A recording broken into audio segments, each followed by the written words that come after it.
मोदी जी कह देते हैं ये महिलाओं को मुफ्त में बस सर्विस दे दी, ये तो रेवड़ी है। ये पानी फ्री कर दिया, ये तो रेवड़ी है। ये 2100 रुपया देगा, ये तो रेवड़ी है। आप भाई साहब मुझे बताइए, हम अगर गरीब को 200 यूनिट बिजली फ्री दे रहे हैं, पानी का, शिक्षा का, इलाज का पैसा बच रहा है, फ्री कर रहे हैं, तो रेवड़ी है। तो जो 15 लाख वाला पापड़ बांटा था वो किसने बांटा था? आ गया 15 लाख आपके खाते में। अब कह रहे हैं 2500 देंगे। अरे भाई साहब 2100 पे ज्यादा यकीन है या 2500 पे, ये बता दीजिए आज। क्योंकि 2500 वाले 15 लाख रुपए पहले मुकर चुके हैं। ये मुकर जाएंगे, सब मुकर जाएंगे। ये बाद में कह देंगे ये तो जुमला था, जुमला था। मैंने पार्लियामेंट में कहा था, जब मैं एमपी था संगरूर से, तब मैंने पार्लियामेंट में कहा था, मैंने कहा 15 लाख की रकम लिखता हूं तो कलम रुक जाती है, काले धन के बारे में सोचता हूं तो स्याही सूख जाती है। हर बात ही जुमला निकली। प्रधानमंत्री जी अब तो ये भी शक है क्या चाय बनानी आती है? शायद चाय भी नहीं बनानी आती हो, वो ये भी जुमला ही होगा। भाई साहब सुनते रहिए, सुनते रहिए। मुझे नहीं पता अच्छे दिन कब आएंगे, मुझे नहीं पता कि अच्छे दिन कब आएंगे, लेकिन मुझे ये पता है 8 तारीख को जब रिजल्ट आएगा, दिल्ली वालों के चौथी बार केजरीवाल वाले सच्चे दिन जरूर आएंगे। सच्चे दिन आने वाले हैं। ये कहने के लिए आपके पास आया हूं, क्योंकि इनके पास पैसा बहुत है भाई साहब, आपका लूटा हुआ माल है। और ये कहते हैं हम लोगों को खरीद लेंगे, हम पैसे दे देंगे। हो सकता है आज रात को ही आ जाएं आपके घर पे, हो सकता है कल आ जाएं, परसों भी आ सकते हैं, आ सकते हैं कभी भी। अगर ये आए पैसे लेके आपके घर पे, चंद्रावल वालों, मजनू का टीला, चांदनी चौक वालों, मेरी हाथ जोड़ के बेनती है, मना मत करना, मना मत करना। लक्ष्मी नहीं वापस करते, आने दो लक्ष्मी को। हम तो दिवाली वाले दिन अपने दरवाजे खुले रखते हैं, माँ लक्ष्मी आ जाए। अगर बिना दिवाली के आ रही है, हमें क्या जरूरत है वापस करने की भाई साहब? हाँ इतना कर देना, ऐसे पकड़ के सामान जेब में डाल के इनको बोल देना कि हाँ, और 5 तारीख को 2 नंबर वाला बटन दबा के कर देना कि हाँ। जो समझ गए वो ताली बजा सकते हैं, बाकियों को माफ। अरे बड़ा समझदार एरिया यार, बड़ा समझदार एरिया। तो चांदनी चौक वालों, चंद्रावल वालों, मजनू का टीला एरिया वालों, तो आपकी तरफ से मैं समझूं फिर के ये काम बन गया काम भाई साहब, बन गया काम। ये तो काम हो गया। वो नहीं सोएंगे बीजेपी वाले आज, क्योंकि आपने बोल दिया ना कि हाँ बस। तो यही बात होती है, और क्या होता है? क्योंकि देखिए झाड़ू का चुनाव चिन्ह है। सुबह सुबह पूजा पाठ करके, वाहिगुरु का, रब का नाम लेके, भगवान का नाम लेके 5 तारीख को जाना, और जाते ही 2 नंबर बटन मशीन पे सैवी की फोटो लगी होगी, सामने झाड़ू का चुनाव चिन्ह होगा, बटन दबा के सीधा वापस आ जाना। फोटो बाकियों की भी लगी होगी, चुनाव चिन्ह बाकियों के भी होंगे। किसी और बटन की तरफ देखने की कोशिश मत करना, वरना आंखों में काला मोतिया भी उतर सकता है। इतने भ्रष्टाचारी हैं ये।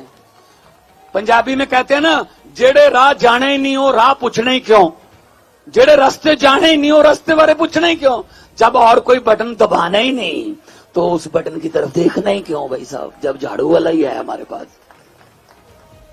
तो पत्रकारों ने मुझसे पूछा कि आपने पंजाब और दिल्ली में बीजेपी की आंधी को कैसे रोका 2020 में और 2022 में। मैंने कहा इसमें कोई रॉकेट साइंस नहीं है। मैंने कहा बीजेपी का चुनाव चिन्ह क्या है? बोले कमल का फूल। मैंने कहा आम आदमी पार्टी का चुनाव चिन्ह क्या है? बोले झाड़ू। मैंने कहा कमल का फूल कहाँ उगता है? बोले कीचड़ में। मैंने कहा झाड़ू क्या काम करता है? कहते कीचड़ की सफाई। मैंने कहा हमने झाड़ू से कीचड़ की सफाई कर दी, पंजाब और दिल्ली में कमल उगे ही नहीं भाई साहब। कितनी सीटें पंजाब में बीजेपी की? 2 सीटें 117 में से।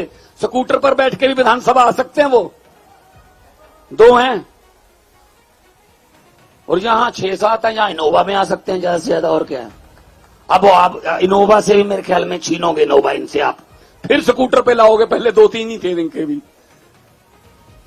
तो क्योंकि अहंकार करते हैं, अहंकार नहीं चलता। देखो ये अहंकार करते हैं। लोकतंत्र में लोग बड़े होते हैं, लोग जब चाहें आदमी अर्श पर, और अहंकार करे तो लोग जब चाहें आदमी फर्श पर। बड़े बड़े उतारे हैं भाई साहब लोगों ने। ये पब्लिक है, सब जानती है, ये पब्लिक है। सो आपके चरणों में बेनती करने के लिए आए हैं कि राघव चड्ढा जी बैठे हैं, उन्होंने पूरा हिसाब किताब दे दिया। हिसाबी किताबी आदमी है सारे हमारे, कि इतने पैसे बच रहे हैं। जो ये हो सकता है आपको वो 2000 दे दें, 3000 दे दें, तो एक बार जो आपको खरीदेगा वो 5 साल आपको बेचेगा। ये भी देखना, ये बात याद रखना।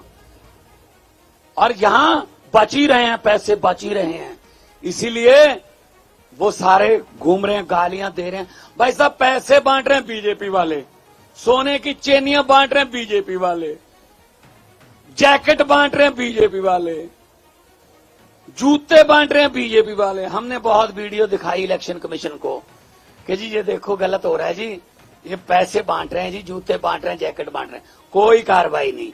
और रेड कहां पड़ती है? भगवंत मान के घर पे। बताइए, मेरा घर है वहां पे, जो मुख्यमंत्री का घर है, पंजाब के मुख्यमंत्री का, वहां कपूरथला हाउस बोलते हैं उसको।